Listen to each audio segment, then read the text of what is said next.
Bunso, wala pa ba yung ate mo? Wala pa po, Nay. Ay, talaga yung bata na yun, wala na atang balak umuwi, Guys, anong oras na ba? Alas 6 6 na pala. Lagot na naman yung Mamaya pa tayo. Guys, mauna ako sa inyo. Ayan na Alam niyo naman yung nanay ko nangyari. masyadong stricto. Ayaw niyang ginagabi ako. Naiintindihan namin. Mag-enjoy pa kayo. Ako talagang kailangan ko na umuwi. Sige na, babush! O sige, babush. Kapag wala pa rin dumating sa ate mo, isarado mo na yung pinto. Ha? Ha?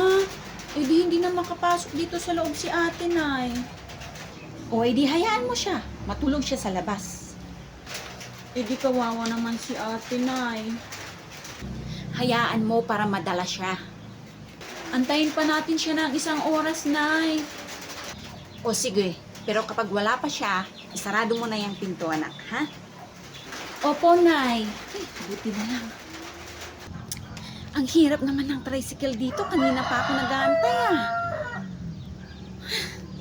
Nagmamadali pa naman ako. Ay, kapag hindi mo naman kailangan ng tricycle, madaming dumadaan. Ay, ngayon kailangan mo naman ng tricycle. Wala. Ano ba yan? Tricycle, nasaan na kayo? Ano ba yan? No choice, maglakad ako. Wala talagang tricycle Ang layo pa naman. Lalo akong magagabihan nito. Naku, mag-iisang oras na pero wala pa rin si ate.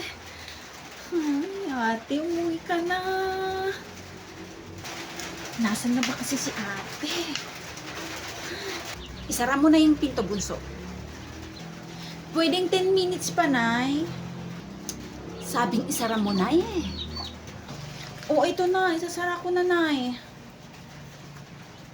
Ate, naku, wala pa rin talaga. Ay, ano ba yan?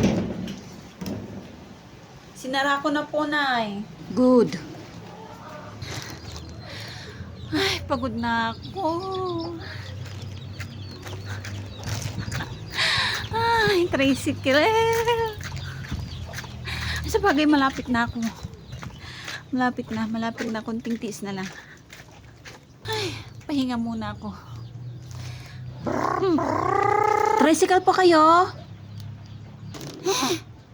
Hindi. Okay. Ngayong malapit na ako, tsaka may tricycle. Ay, sa wakas nandito na ako. Pero bakit nakasarado? Nay! Yuhu! Ay, si ate yun Nandyan na pala si ate. Nay, si ate nandyan na po sa labas. Alam ko, hayaan mo siya. Nandito na ako. Pakibuksan naman yung pinto. Nay! Yuhu! Tulog ba sila? O anak, ba't nandito ka sa labas? Tay! Nakalak po kasi yung pinto, tay Ganun ba? Mahal, buksan niyo tong pinto. Nay, nandyan na po si tatay. Ha? Nandyan na siya? Buksan natin yung pinto. Alam, baka pagalitan ako dahil hindi ko pinagbuksan si Nyara. O mahal, nandito ka na pala. Ba't sinarado yung pinto hindi na tuloy makapasok si Nyara? Ay hala, pasensya ka na anak Hindi ko alam na nandyan ka pala sa labas. Hindi ka man lang kumatok. O pasok ka na mahal. Pasok na kayo anak. Halika na anak. Subukan mo pang magabihan. Hindi na po maulit na